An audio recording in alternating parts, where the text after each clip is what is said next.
Ja? Gewaltig. You sent it to me?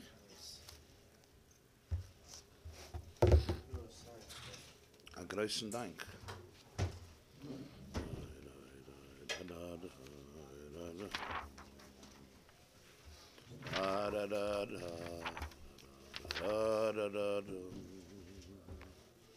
Morning, good morning. Good morning, good morning.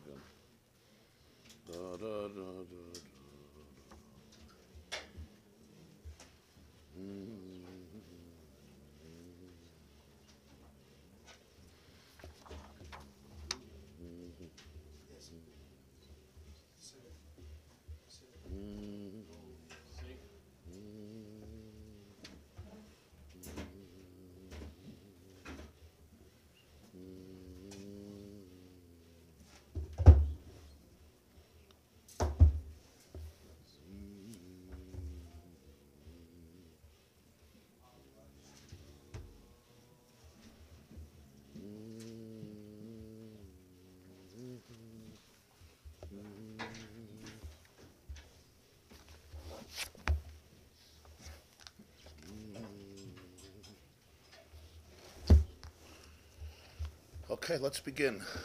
Tired of eating. We don't have to punish the people who come early, right? That's what the Mucham says. We shouldn't punish the people who come early. So mainly when I'm late, you can't begin without me. But if I'm early, we can begin together. Okay.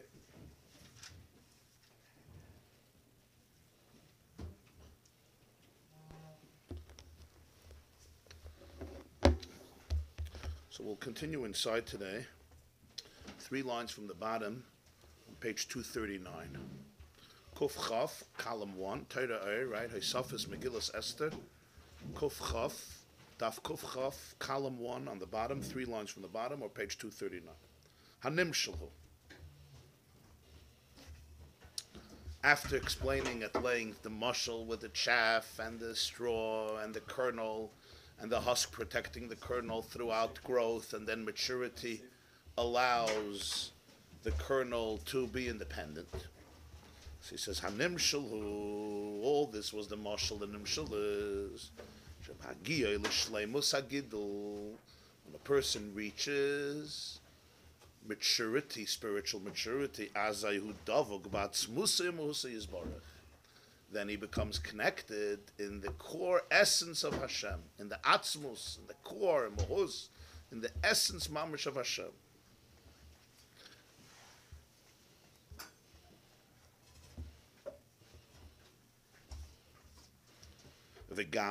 And also kol hataybe v'hasagas, all the reasons, the flavors, and the comprehensions.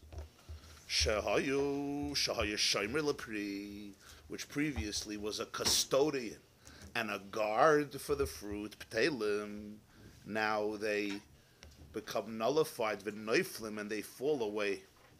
Mipnei shu'inyin levav neman haniskelel, because now one touches the concept, the reality, the experience of matzasa es levavai neman, that we spoke before, of complete oneness. The same is true. Just as it's true mitzad avoid of the person, the same is true also above, from Hashem's perspective, so to speak. The bitchil in the beginning of avoid nas is as we explained, as a result of the person's own geus, own sense of exaltedness, sense of aloofness, sense of value, of dignity. It's mirrored also above.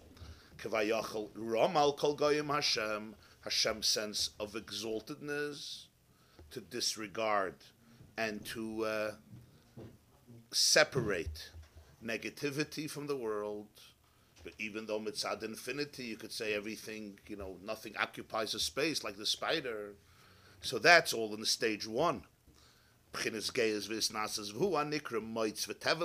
Even above, it's called the chaff and the straw. v'kilyan hachayim, so that the divine light should not fall, should not get lost through the moldiness and the heat,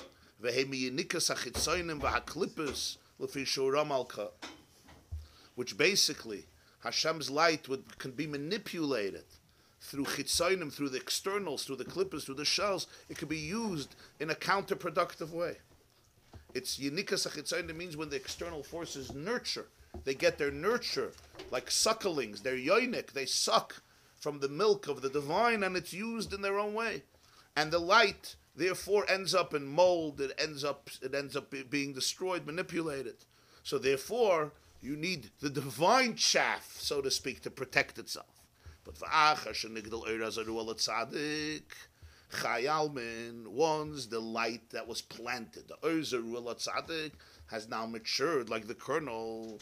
Zohar sometimes calls it Tzaddik Chai Almin, alive in all the worlds. Ein tzarich lebchinas moitz v'teven, one does not need the straw, because v'chuli v'chol zman shalei nimra chakeri potem ben ha'maiser. Indeed, as long as the pile has not been smoothed after the complete separation from between the kernels and the chaff, there's still the exemption of maiser, of tithing. Commission is boil as explained. V'dai lamevin. This will be enough for he who understands. So when you think that this unit, it doesn't become elevated, it just absorbs. Right. It's a holding tank. Right. Yeah.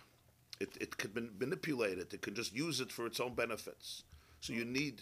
So there's a use value. Exactly. It doesn't elevate it. Right. Uses it. Right. V'zeo, and that's the pshat that Talmud Chacham tzarich liyis by gasus shminisha b'shminis. So we now conclude that's the meaning that the Talmud Chacham needs. That sense of haughtiness, an eighth of an eighth. What's an eighth of an eighth? Uchelik samach daled. Because of course 8 times 8 is 64. So an eighth of an eighth represents a chelik samach daled. But v'loy chelik samach gimel. It's not a 63rd part, it's a 64th part. Because the 63rd part, v'hu gas. The word samach gimel, which is 63, is the same letters like the word gas, which means arrogant, thick, dense, coarse. Fraction, part, yeshbim in hagasos. There is an element of gasos, of haughtiness. And that's what the Gemara means, that it crowns him like the beard of the stalk, crowning and protecting the kernel in the stalk. Pirush ma'atrele.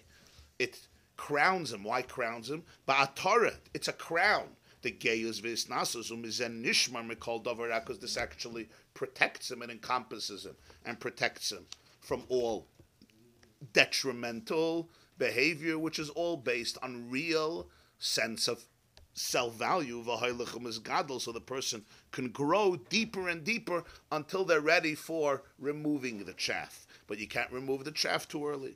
And the same is mirrored also above. The light that's planted for the tzaddik, the light of Hashem, is protected with the atara, the crown of Geus Elyon, of divine exaltedness.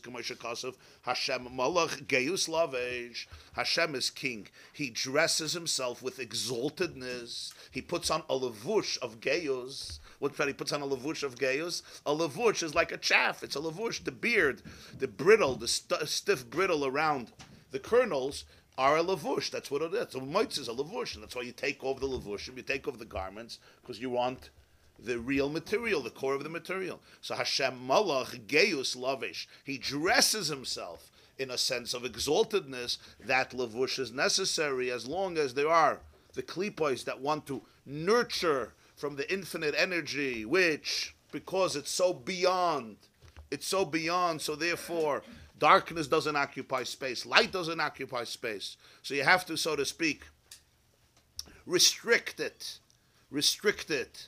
only to righteous and good places. That's all the beginning of Avodah. The klipa exists so that we'll have free will. Right. Yeah.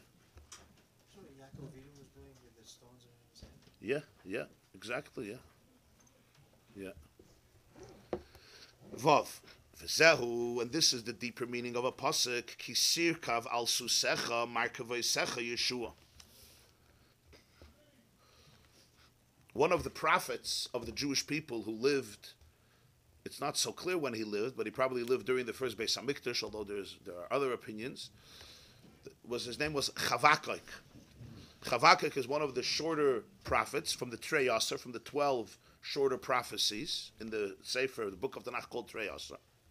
And Chavakuk speaks about Jewish history, and he glorifies the past, and he describes, he says to Hashem, Ki sirkav al susecha, when you ride on your horses, markaveisecha Yeshua, your chariots have become a Yeshua, a source of salvation, of help. And the Mefarshim interpret it as referring to different stages of Jewish history, because the beginning of that pasuk says, do you get angry at rivers? Habinaharim chara pecha, evrasecha beyam. Do you get angry at rivers? Does your wrath extend to the sea? Why would you, when you split the sea, or the Jordan, the Yarden, when the Jews had to go through the Yam or go to Eretz Yisrael, they went through the Jordan and the Jordan split. It's like you're angry at the sea. Obviously you weren't angry at the sea. It's just you wanted to help the Jewish people. And that's where he concludes. He says, when you ride, kisirkav, when you ride on your horses, your chariot has become a salvation. So many interpret it as the moment of Kriyas Yamsuf, or other moments that were similar. But what is the metaphor? Hashem riding on horses. We know Parah was riding on horses. And it says, Sus v'roichvoi romavayam. What's this metaphor of Hashem riding on a horse? And your chariot becomes a source of salvation. Susecha, hein beis pa'amim sus. He doesn't say your singular horse. Your horse is in the plural. Not suscha, but susecha. That's two horses. Dahainu, beis pa'amim sag. Now the word sus, here's going to be an interesting numerical value. The word sus is samach, vav, samach, right? So dahainu beis pa'amim sag.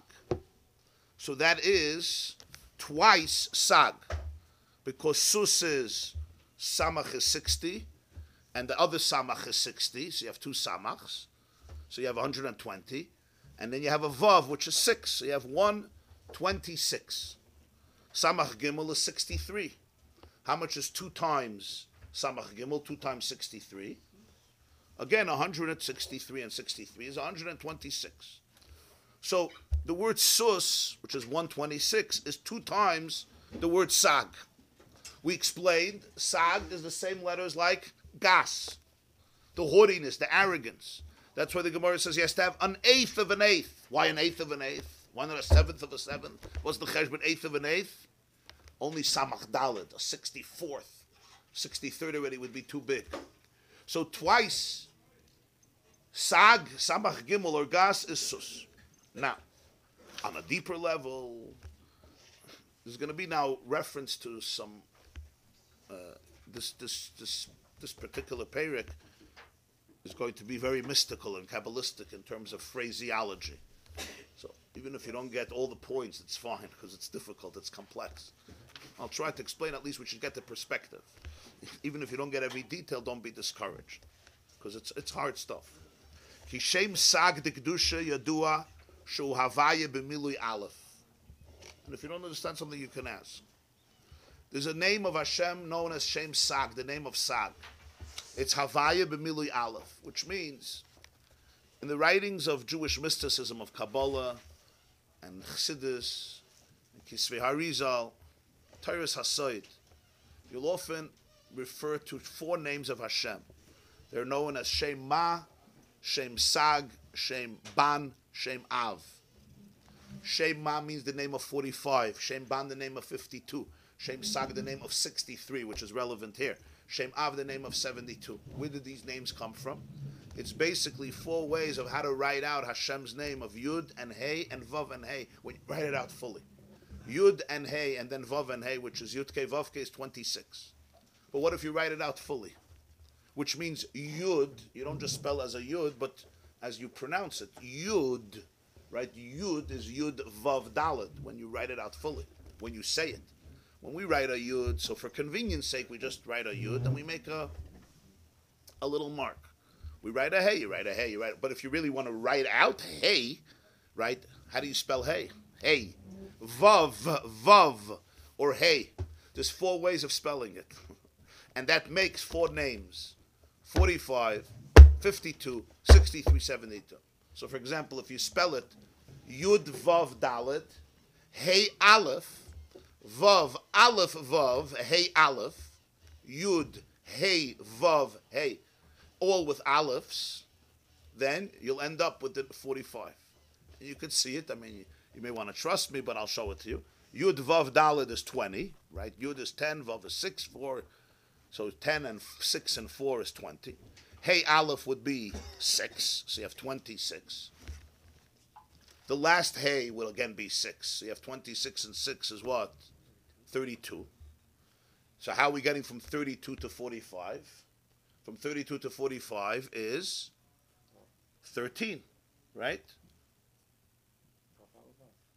Vav, aleph, vav. So you got 45. Then there is the way you write it out, and you have Shem Ban, 52. Then there's the way you write it out, and you have Shem Av, 72.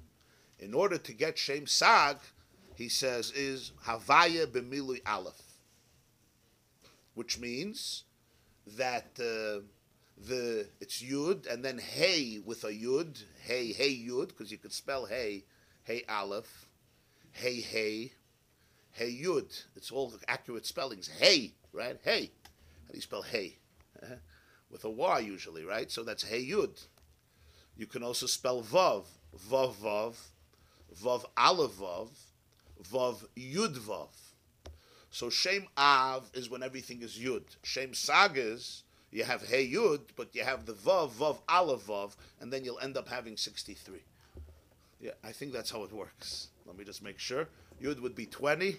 Hey Yud would be 15, so that would be 35. Another 15, the last Hey Yud would be 50. And now we need another 13. So it's Vav, Aleph, Vav, which is 63. So that's still, if you'll replace that Aleph with a Yud, Vav, you'll end up having your 72. So that's how it works. Whenever you see Shema. Now this is not just, a cute way of getting different numbers. The point is that there are different ways. In other words, there are different ways Hashem communicates Yud Kei Vav Kei to the world. Aren't there Kavanas that are associated? Of course, a lot. And Was the Rashas the one? yeah, Siddur HaRashash, yeah. In Torah's Hasoid, this is a big topic. So every name represents something. For example, Ma is the gematria of Adam. Adam is 45. Ban, 52, is the gematria of Behema. Beis Hey Mem Hey is 52. So it becomes extremely significant what it represents. Why there's an Aleph, why there's a Hey, why there's a Yud. Yeah. So it's not just it works on paper with numbers, it's a representation of a particular manifestation of God's name in the world. 4 different methods.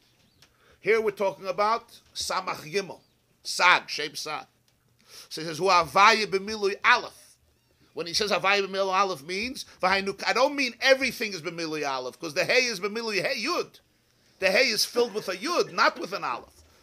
By Ma, it's filled with an Aleph. By Sag, it's filled with a Yud. But V'hainu kasher Vav, the Shem Havaya b'milui Aleph. The Vav of the Yud Kei Vav Kei comes with an Aleph. It gets filled with an Aleph. You can write Vav just as Vav, and you can write Vav, Aleph, Vav. V'haremez bazeh. The intimation is Inyan l'bchinas roimimus. Lam shachel yoina. Bevav the Shem Havaya shlo yom shachar l'mishen roi. It represents exaltedness. As we said, gas, sag, means arrogance, haughtiness. Gas saruach means haughtiness. So this is kivayachal, so to speak, the haughtiness of the divine. Hashem malach geus lavish, the exaltedness. Lam shachel yoina bevav the Shem Havaya. It represents the concept of roimimus, of exaltedness, gas.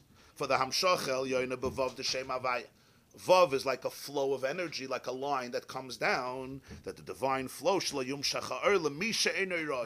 the light, which is infinite, everyone can get access from it. The light should only go to places that are worthy of it. And that's what the mites is, that's what the straw is. Kanal, sag dikdusha. This is sag in holiness. Gas, which is the word gas when the letters are reversed. This is the first horse that goes upward. Exaltedness is basically a form of going up from a lower place to a higher place. The person feels higher.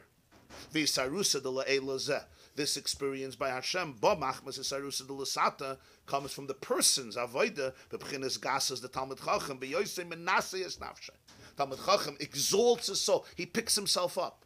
You look at yourself and you say, I'm not nothing. I'm not valueless.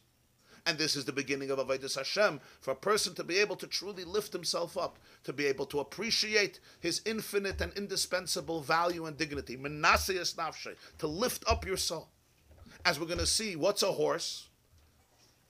A horse, those who go horseback riding or went horseback riding or were well experienced with horseback riding know, there's something unique about the horse. The person gets on the horse, and the horse can take the person to heights, and we'll soon see also lows, that are extremely, extremely steep. And the horses they're good at this, they're made at this. In ancient times and even in contemporary times, people who deal with horses, there's a unique relationship between the rider and the horse. Horses are extremely sensitive animals. They know if you're a leader or you're a follower. They know if you're in a mood of leadership or you're in a mood of fear. You know, there's people who get on a horse and they're saying vidui, and they already write their last will. And then there's people who have, I don't want to say became one with their horse, but there's an integration there. There's a relationship. And the horse knows it immediately. And the horse is a follower. That's what a horse is supposed to be. And yet the horse takes you to places that you could never go on your own. The heights, the mountains and slopes, not cliffs. It's not a mountain goat, but the slopes that it goes with the speed and alacrity as the horse runs and gallops is extraordinary. Spiritually, psychologically, the horse then represents lifting up the person, lifting up the soul. So sus is 2 times gas. We'll soon see why 2 times. Because there's the one below and the one above. Like we said, there's the gases here, and then that creates in heaven a similar reality. That there shouldn't be Avraham, Yatza Mimenu Yishmael. So he says, Va'azai Nemar, that's what the Navi says, Ki sirkav al susecha, merkavaisecha Yeshua. When you ride on your horses, your chariot, which of course the horse leads, the chariot, merkavaisecha becomes a Yeshua. Sha Yeshua miyuchedes leknesses Yisrael bilvad v'lo yikablu arishayim mitam hanal. In the chamber of the king, you can have spider webs. Why? If a person would come into the chamber of the king, an enemy, he would fight him. But the spider web, it's not noticeable. It's so small it becomes insignificant. Lagabe Hashem's absolute infinity. What's the difference between the tzaddik and the rasha, between the light and the darkness? It would seem completely insignificant. And therefore, in a paradoxical way, they can get nurtured. Like we said, Avram Avinu was so big, Yishmael can also hang around. Because he's so not small. And when you're so big, when you're so large, when you're so infinite, you know, spider webs can gather because of your bigness. So when the Talmud Chacham lifts himself up, Kivayachal Hashem also lifts himself up. What does it mean he lifts himself up? He develops that husk, that chaff, to protect the oil, that it shouldn't go to the wrong places. It shouldn't go to Rishayim. Sometimes big people, inadvertently, but negative elements could get nurture from them. Not because they're small, because they're big. If they would be small, they would be more nitty-gritty, more picky, more discriminative. Sometimes very, very big people, they just see the big picture. And in that process, a lot of small things can happen. Because they're so big. There's a special, you need to zoom in. You need a moment. There's zooming out and zooming in. And each has a tremendous advantage. Zooming out gives you the full picture. But zooming in then allows you, to nitpick. Literally nitpicking. Now, who has time for nitpicking? Unless you're a nitpicker. Good luck. And you see this even, how people deal with money, how people deal with everything. There are people, as the Rambam says, they're by nature just very stingy. It's always zooming in. Like they notice everything. They notice every mistake in the world. And then there's people who notice almost nothing. It's like, hey, wake up. You got to be grounded. And each one has a beauty to it. When they're married with each other, it's lebedik.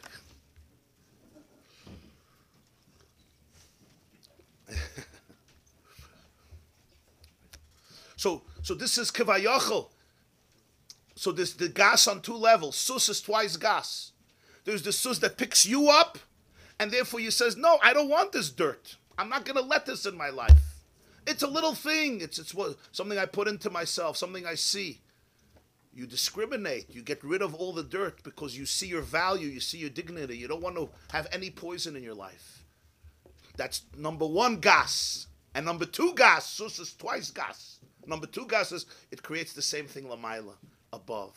Hashem Malach is lavish. So when you have Merkavei Secha Yeshua, it becomes a Yeshua l'Knesses Yisrael and not Rishayim. V'zeu sus v'roich v'rama v'yam. That's pshat by Kriyas Yamsov. What did the Jews say? Hashem took the horse and the rider. Rama v'yam. What's Rama v'yam? Yesh b'firush Rama beis inyanim. In Lashon Kodesh and in Aramaic, Aramuya Marme has two interpretations. One is inyan roimamus, exaltedness, aleph inyan hashlacha, throwing. Rama could come from the word ram, aloof, right? Ramal kol goyim, exalted, roimamus. But Rama can also mean hurled, throwing, hashlacha. Sus v'roich v'rama, v'akoil inyan echad. The lefisha they has susu misraimim. Through the horse, one is uplifted. The horse takes you to heights where you cannot. You could try to hike. But at some point you're going to get exhausted. The horse simply has that staying power, that endurance, that strength, and that alacrity. Unless it's in a bad mood, because you put it in a bad mood, or it's not feeling well. But a horse that's functioning well, you get uplifted. Ki goiga. So we say, Ashira Lashem ki goiga. What's goiga? Says the Targum. Geya al geva sanaya. He's exalted above the arrogant ones. Ki goiga. Sus v'reich. He's exalted above the arrogant ones. Ramal kol goyim. V'azai nema. Then we say Rama yot chabal yechazoyin kanal. The pasuk in Yeshaya quoted earlier in Perek Gimel that when your hand is uplifted, Bal Yechazoyin, the Rishayim will not see the energy. V'nishlechu bayam kol merkavas Parei v'chela. So the chariots of Parei and his army were thrown and cast into the sea. V'akol mitam echad. Commotion is boilel based on one reason. The mipnei hareimamus yavoy leklal hakpada. From this sense of exaltedness, there's a concept of hakpada. Hakpada means you nitpick, you're makbid. I do not want that something that's unworthy should get yinika, should get nurture and chiyus. And then if it's not necessary, he should get from me. V'kanal v'dal. And therefore, sus v'roich v'rama, through the exaltedness, you had the Rama, the hurling in of Parai, who cannot now get Yinika from Kedusha, cannot nurture from holiness. Why? Because the leaks were sealed.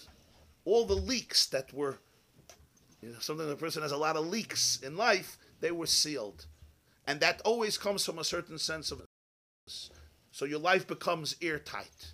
Right? In a person's life, sometimes there's a time you have to go to your day and go through your day and see where the leaks are. There's an hour here, there's a half an hour there, there's an hour there.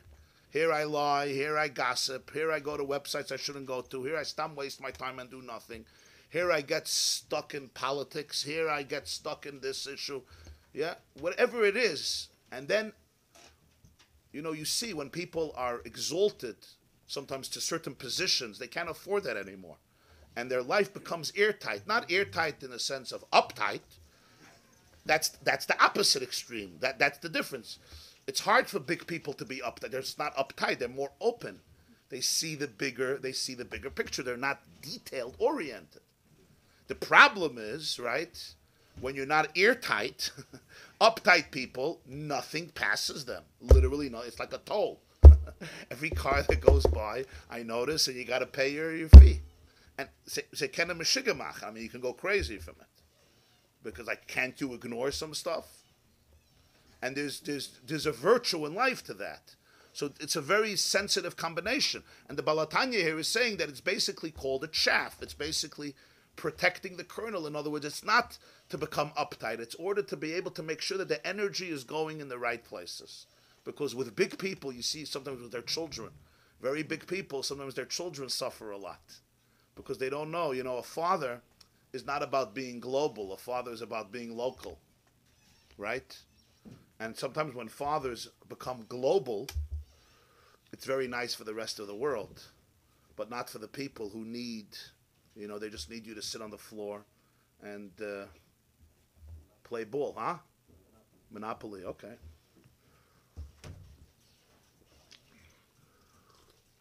It's becoming local, it's becoming small, it's restricting your energy. So that's the moit, that's the chaff, the lavush that restricts the energy, yeah. What's it mean at the end with Ave'ein me'ahechrech.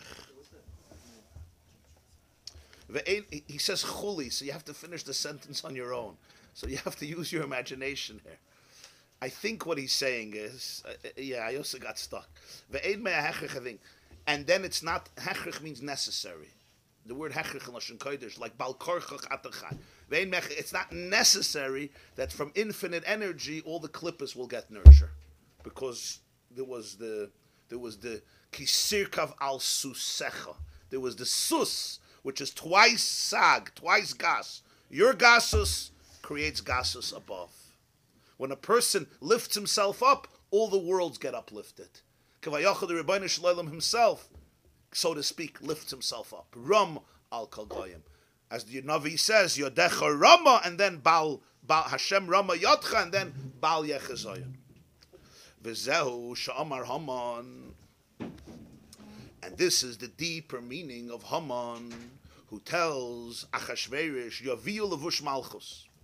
When Achashverosh wants to reward the man who was kind to him and saved his life, so Haman suggests, let them bring the royal garment. And he suggests the royal crown. He suggests all of the royal accompaniments, including sus asher rachav alav hamelech, the horse on which the king rides. And take this man and place him on the horse, dressed up in the royal garments, and let somebody lead him through the streets of Shushan and say, Kacha, yeyasel asher hamelech afetz bikaroi. That was a great Hapurim. This is what should be done to the man whom the king wants to honor, who the king wants to glorify. Now, on the most basic level, we all know what happens. Haman is just trying to have this come to him, because who does the king want to honor besides me? And in turn, it's one of the Purims, it's one of the Napaychu, is one of the transformations where he ends up doing this for Mordechai, his arch enemy, the man he's trying to get rid of and kill. But now we're going to take it from describe it from a more spiritual point of view. The Gemara says a fascinating thing. Pirush. Stama melech sheniska b'Megillas Esther miramaz hakavana lemelech malchem lachem HaKadosh Baruch Hu. Chazal tell us, whenever it says ha-melech in Megillas Esther, just the king, it's a hint. Literally it means the king Achashverosh. But it's a remez, it's a hint for melech malchem amlochim HaKadosh Baruch Hu, for Hashem. So when it says sus asher rachav alav ha-melech, the horse on which the king rides, it's also intimating a deeper meaning, a deeper interpretation. Hashem. That's what the Gemara says it, because that's why he's really called HaMelech, just the king. Why? He's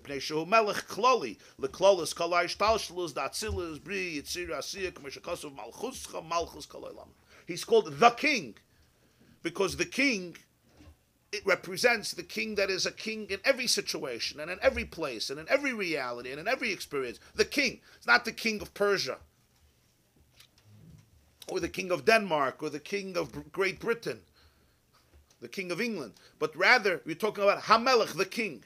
In other words, it encompasses all of Hishtalshalos, all of the worlds. Malchuscha, your Malchus extends Kol Eilamim, in every situation, all the worlds, all realities. And here the concept of sus asherochav alav hamelech. There's the horse upon which the king rides. There's such a horse. Which king? HaMelech, the Melech. The Melech HaKadosh Baruch Hu, the horse on which he rides. What is the meaning of this? It's going to be some references to Mamori Chazal here with mystical interpretations. I'm going to go through it. I want to get to the main point. The Gemara says in Maseches Avodah Zarah Daf Gimel, the Gemara asks, what does Hashem do at night? First he discusses what he does by day, then he says, what does he do at night? So one of the opinions is, listen to what Hashem does every night. He goes horseback riding.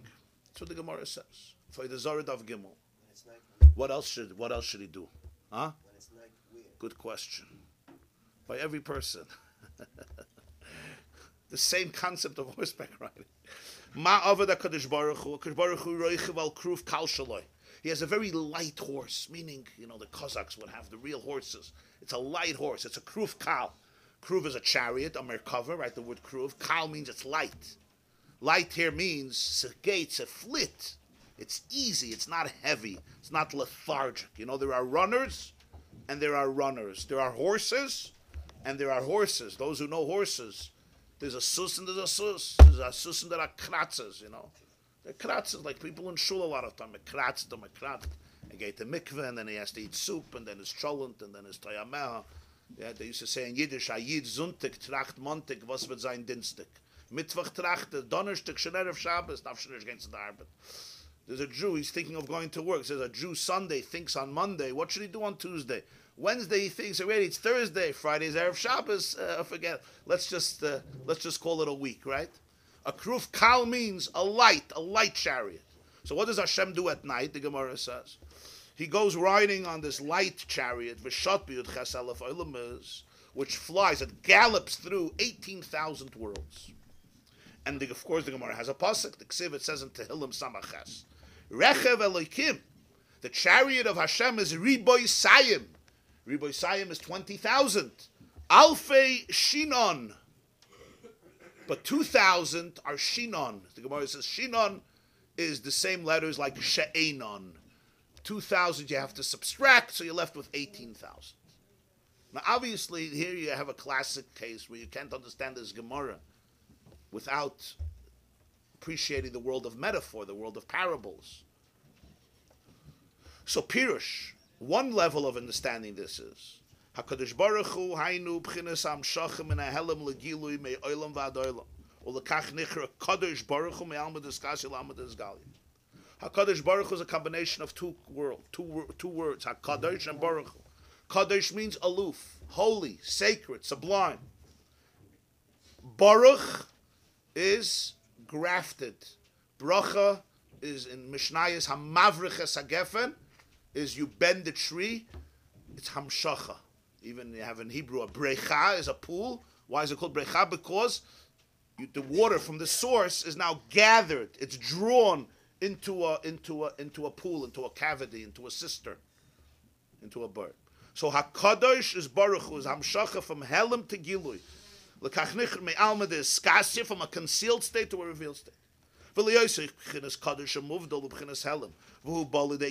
Since it's something that it's essentially beyond, to bring it out, so the example for this by Chazal is always horseback riding. Why?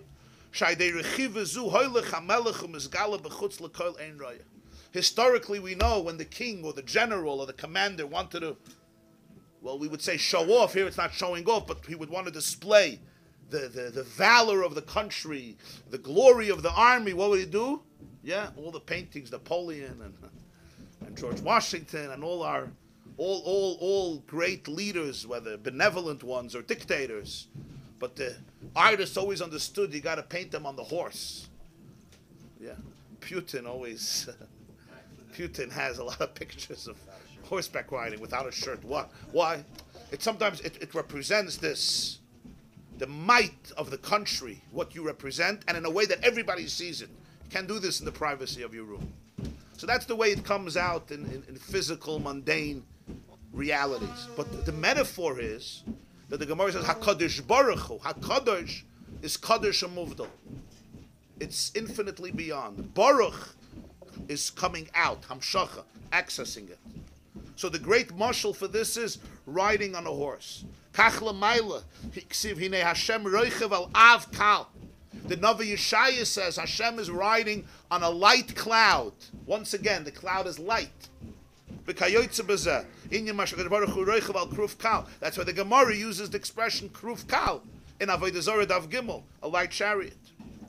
Upirish kruf kal, one of the interpretations in the light chariot, Hainu b'chinas malchus datzilus shamayla mayin nukvim in shamas. What makes it light is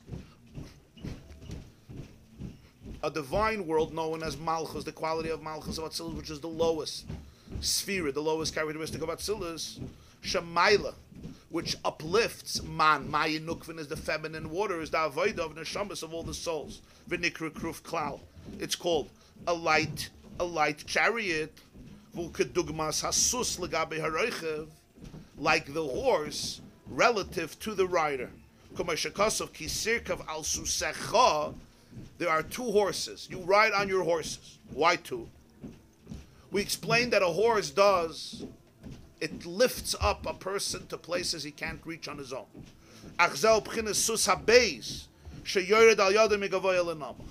But here we have the second horse, which also takes you down to places you can't go on your own.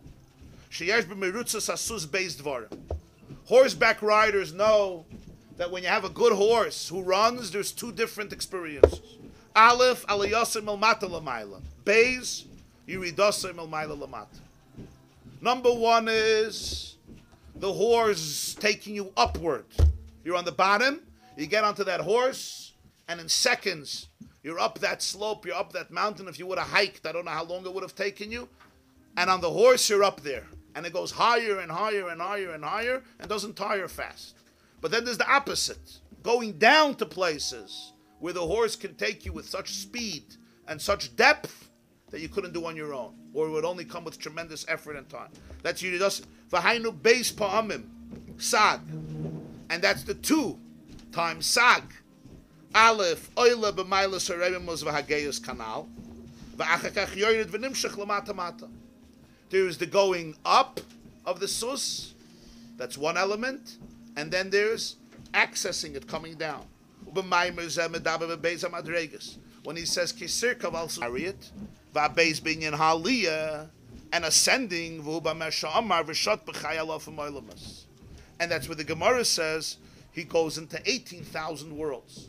There's kruf kal, which represents coming down, so it's called a light chariot. And then there's the going up in the 18,000 worlds. What's 18,000? Generally, we speak of 4 worlds: Atzilus and Bri Yitzir Asiyah. So b'derech klal. Aval b'derech prat chaya lofim heim. Generally, we speak of 4 worlds. Specifically, there are 18,000. V'yeshnam lamayla me'atzilus, or lamata me'atzilus. They exist above Atzilus, lower than Atzilus. V'yitachin loshen shot. The word shot, flying. Bein ba'aliyah me'atzilus, lamayla me'atzilus. Bein me'yiridim me'atzilus la'olamus. Whether you're going higher, you're going lower, you can always use the word shot. Shaba'alma de nukve v'hu b'bchinas shem elikim zeh sha'amar b'pasuk rechev elikim ribasayim alfi shina dainu yudches elef dari 18,000 lines. Kumashakas kumashin isbaya b'sifri HaKabbalah. As all this is explained in the Svarim of Kabbalah v'Daila Meva.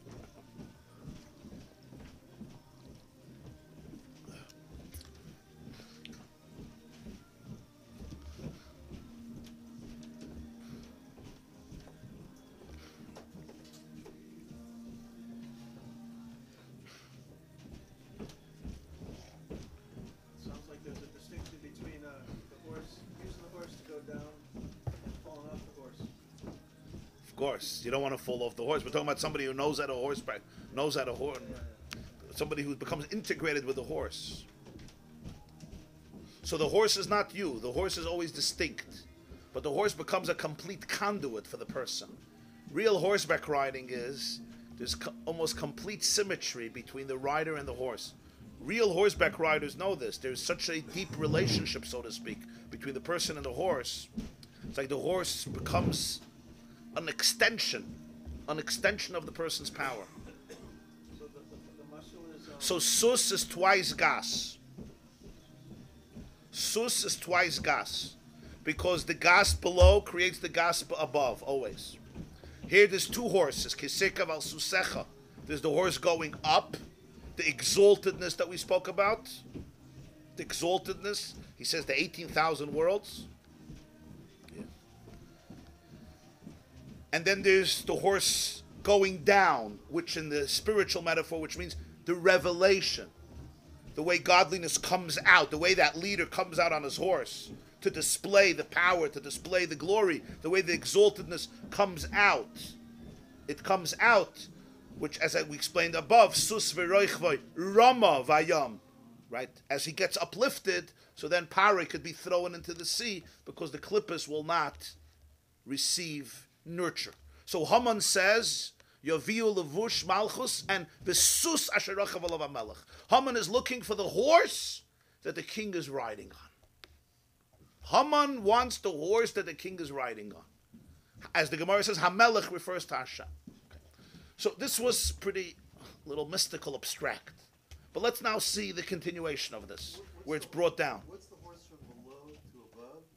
How's the concept of Eloi from above? Right, so that's the sense of exaltedness. Like we said, the horse lifts you up. It's when the person could lift himself up.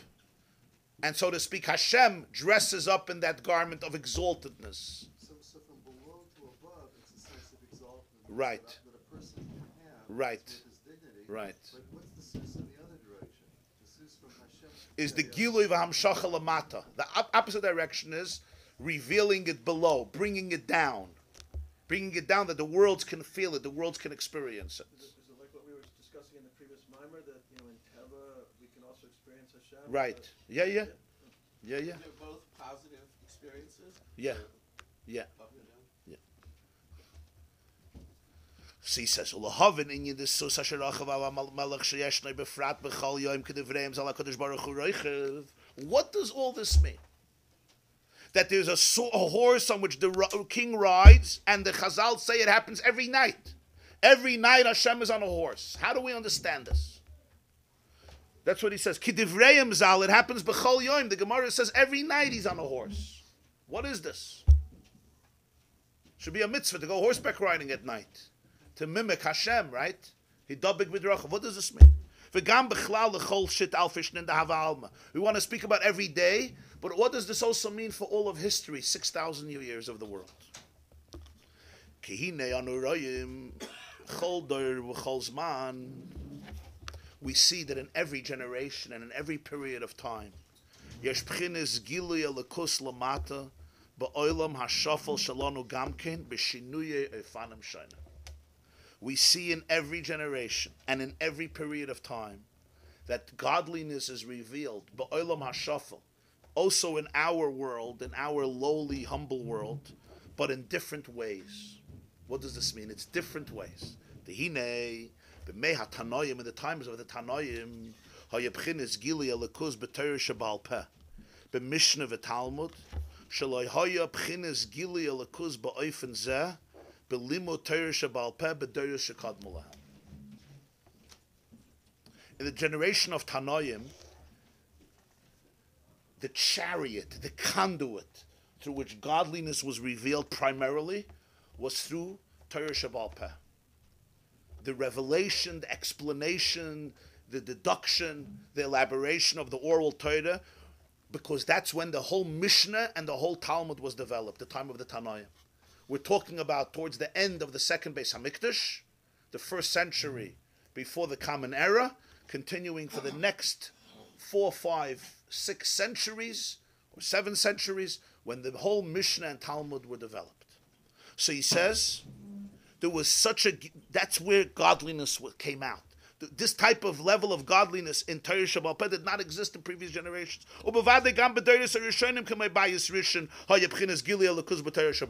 Certainly in earlier generations, for example, the first Beis HaMikdash, there was also Torah Shabbat Peh. Torah Shabbat Peh comes from Moshe, and godliness was revealed through it. But by the Tanoim, it was an explosion. From Matan Torah, Jews had Torah Shabbat Peh. How do you know that tefillin are black? Torah Shabbat Peh. How do you know that tzchach in a sukkah is not the glass, or that you need a roof? Doesn't say in Chumash. It's Torah Shabbat Peh. And how do we know that pre-Eitz Hadar on sukkahs is an esrog? It's Torah Shabbat Peh.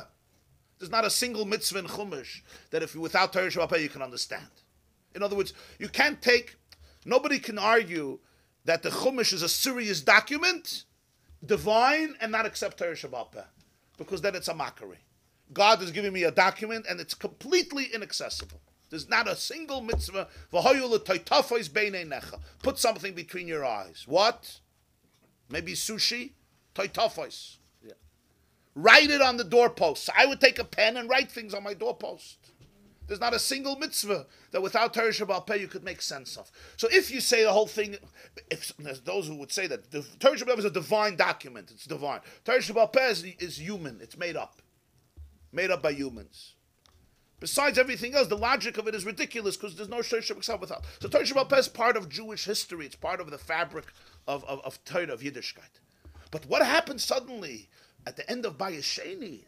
Mishnayos, Talmud, the Tanoim, Amoraim, the brilliance, the depth, the infinity. So the Rebbe says something happened. That Hashem that time chose to reveal himself through this path. And as we're going to see, that's what we mean by the horse. The horse is, Susa Sherach V'Alamelech is the venue, the method of communication, of revelation. Just as that person gets out on the horse and comes out from hiding and emerges to the world. So this is one example of Gilui Elokus. When it comes to other things, in other areas, not Torah Shabbat Peh, in the first Beis Hamikdash, there was a more intense revelation of godliness in different ways.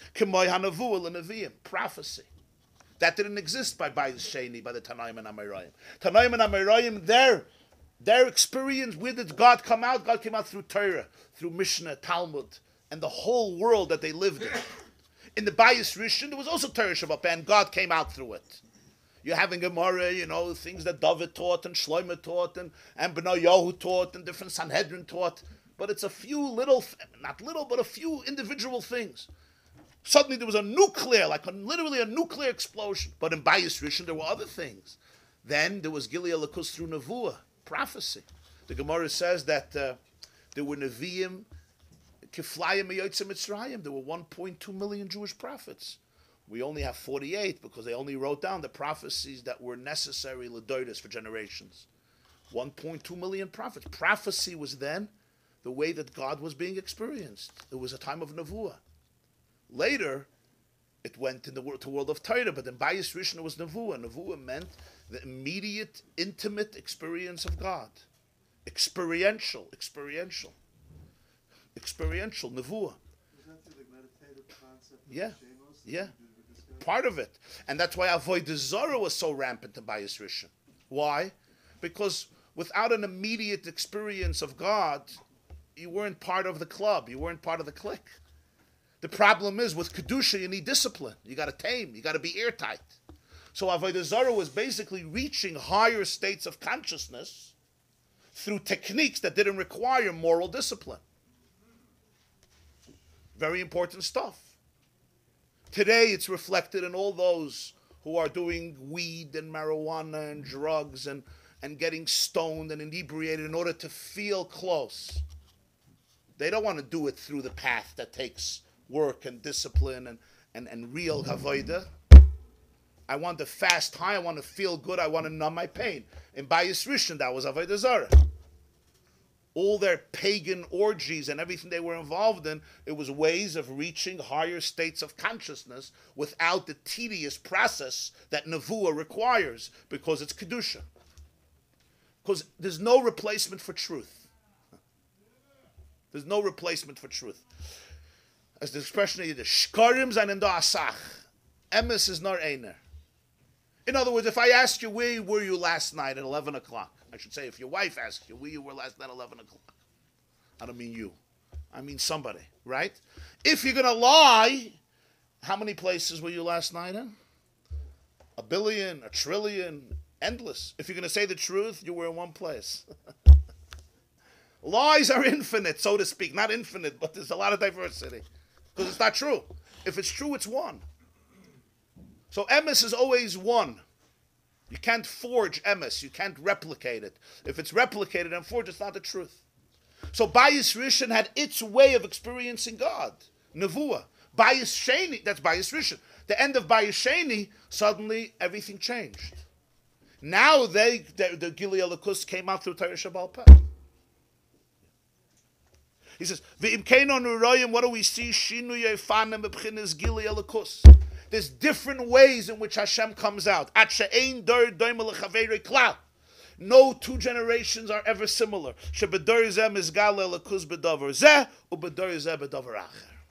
Extraordinary insight. Every generation, Hashem reveals himself in a different way. And you have to know what that venue is. You have to know what that channel is. Not that there's no other channels. There are always diverse channels. No channel ever gets stuffed up. But the primary place of truth, where you're going to find a lakus, where you're going to find godliness, every generation has its unique channels. This is Breitkeit to write this. Breitkeit. It's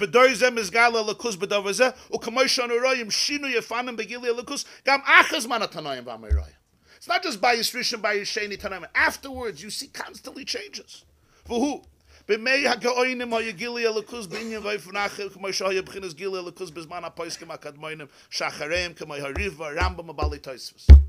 times of the Gaonim, you know how Jewish history works. You have the Tanoim, you have the Amirayim. The Amirayim ends in the 5th century. You have the last Rabbanon Sforoi, which goes to the era of the Gaonim. The Gaonim continues till the end of the 900s, and then you have the era of the Rishonim. So he says the Gili Elikus during the Zman of the Gaonim was in a different way. Then it came out in the Zman HaPoiskim that's after them, called the Kadmonim, the Rishonim, like the Rif, Rabbeinu Yitzchak Alphas from Fez, Morocco. It's called the Rabbi Yitzchak Alphas, the Rif. Or the Rambam, Maimonides. So the Rif is the 11th century. The Rambam is the 12th century. Balei HaTosfos is the 13th century and the 14th century.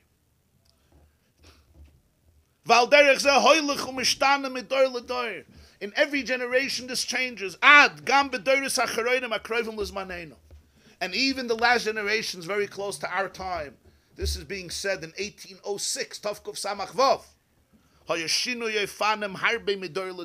So many different ways from generation to generation. Until these generations, the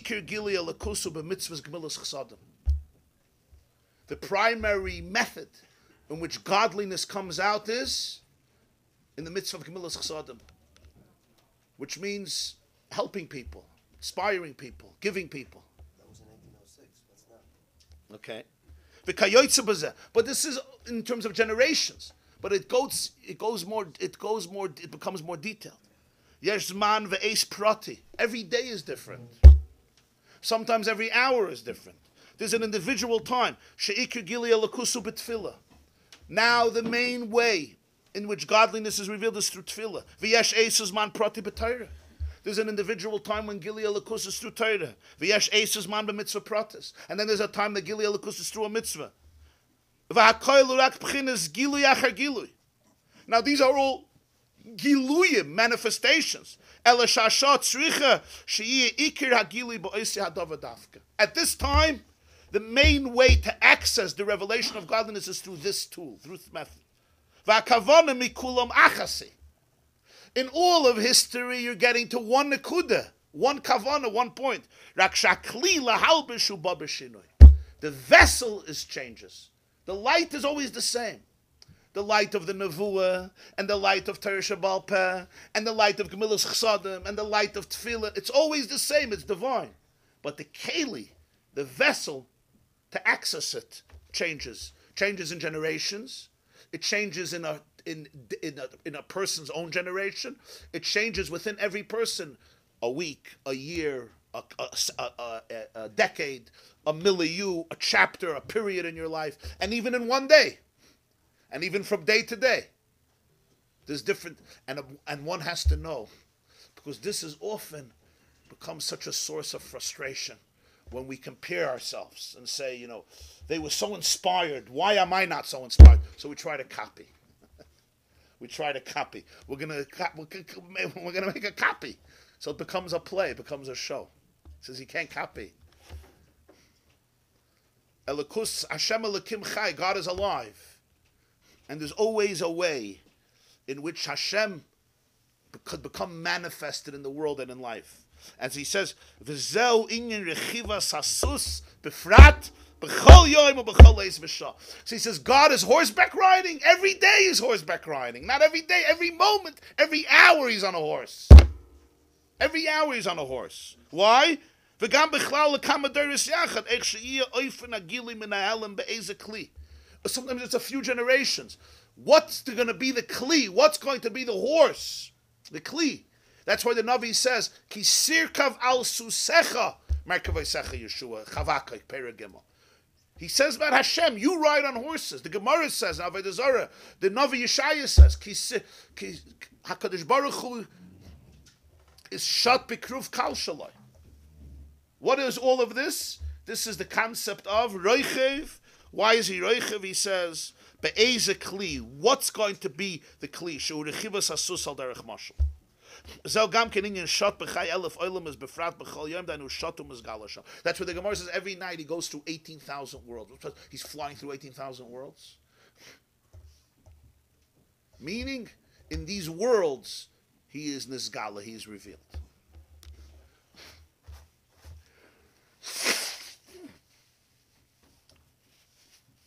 And you can't compare the horse from yesterday to the horse from today. The horse from an hour ago to the horse from now. You have to know what's the keli right now to touch truth. I can't replicate. I can't say, this yesterday, it was unbelievable. We're always trying to compare. And when it doesn't work, you feel either very guilty or you fake it.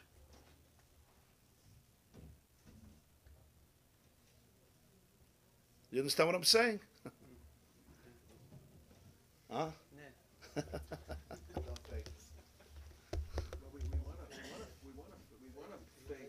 we want to fake what the Rishonim, what the Tzoyim, what the Moroyim, what the Poskim were The Alter Rebbe wilde geben emes lamita. You're saying we want to fake. But we want to. He wants to give you emes lamita. He's the name. Even if we want to do it lo lishma, because we can't do it lishma, we want to do it. Say there, but what do you have to deprive yourself from? You have to develop your own truth. Yeah. Like if they used to daven good, It's they not wouldn't just daven good now. Avada. You should learn Avada. Nothing changes. That's the word. And even the gil, as he says, all the giluyim from then continue. But you have to understand, in every generation, what's the sus asherochav alav hamelech. In other words, there are many horses out there. You got to find the horse on which the king rides. Haman could have said, take a good horse and put me on and I'll go. No. I want the... Now, the question is why Haman is the one who's saying this. We'll get to that. Haman min atayr minayin. So this is a deep vart. Where does Haman come to this vart?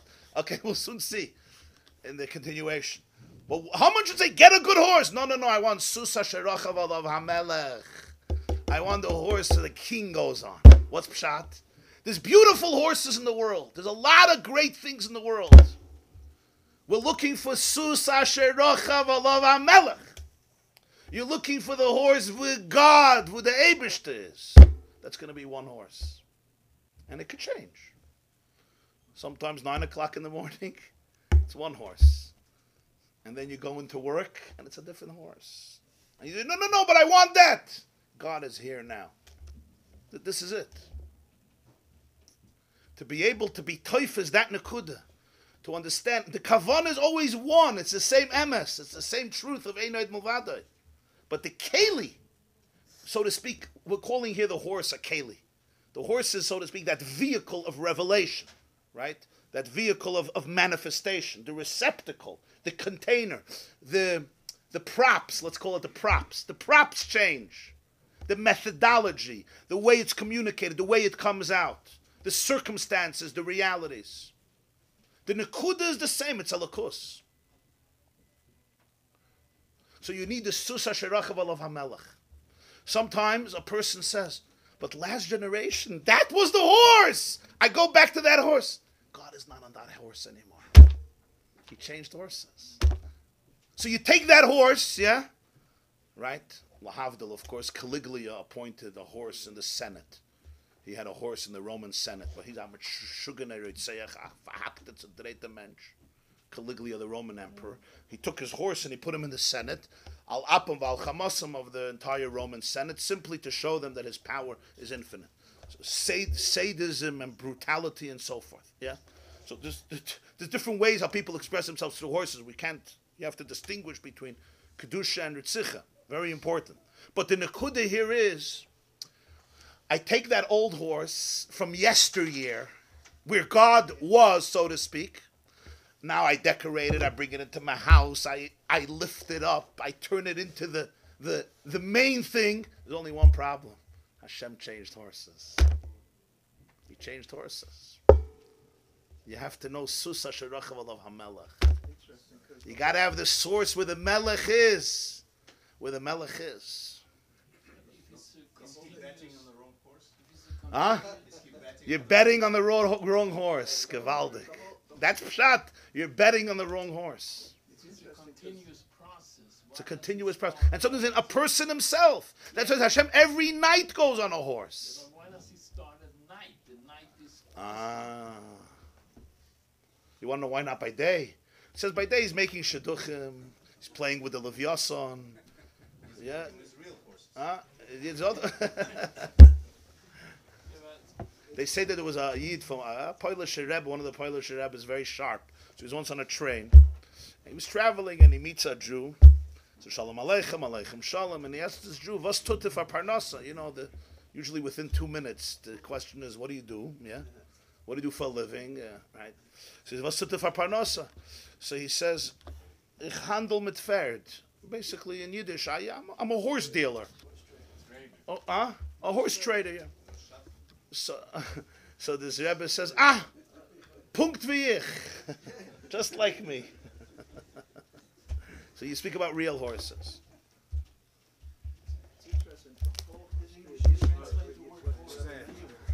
Vehicle. The vehicle, yeah. The Merkava. The horse is the vehicle, yeah.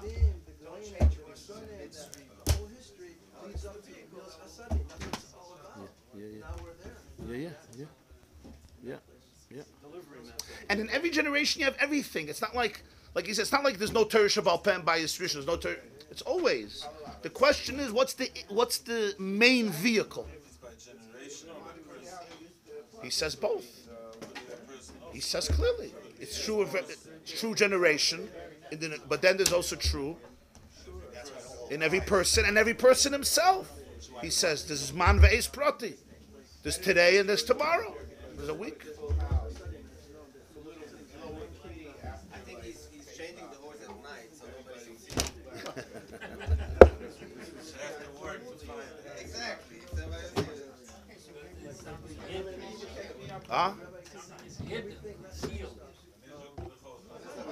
He says nobody should see.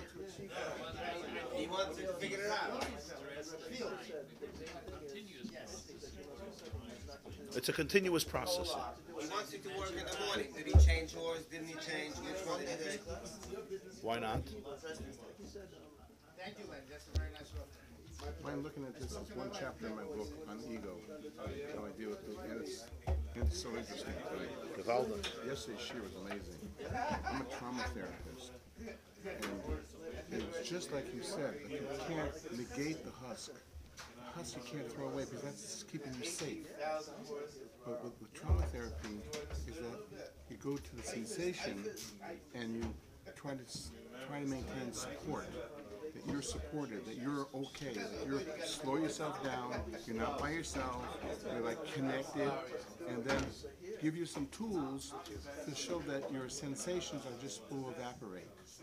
Don't push them away, just welcome them in, just contain them. Don't let them take over your body. Through tools. Beautiful. Yeah, so thanks for yesterday. It was really beautiful. Tafasta?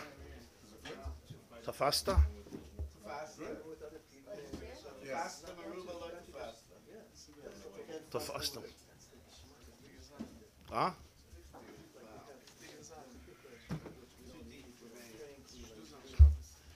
Nine.